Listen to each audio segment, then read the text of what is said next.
Pagdiriwang ng ika-424 na anibersaryo ng Bayan ng Kasiguran, dinagsa ng mga manonood. Ang buong detalye ng balita nasa linya sa Megapo Patrol number 36, RG De Chavez. Bicol Network News Report!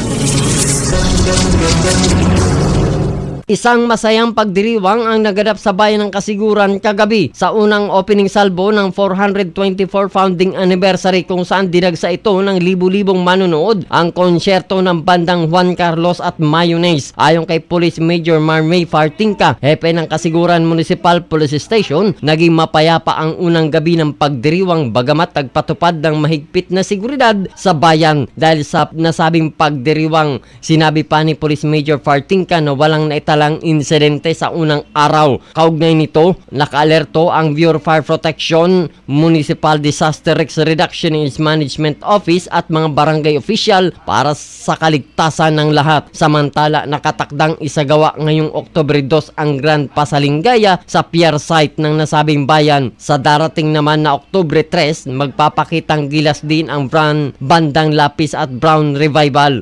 Sa ngayon, patuloy na umaasa ang mga taga-Kasiguran na magiging masaya at ligtas ang buong selebrasyon ng kanilang founding anniversary. Kasama mo sa pagbabalita sa Bicol Network News, ito si Mega Patrol numero 36, RJ De Chavez, tatak tunay na serbisyo.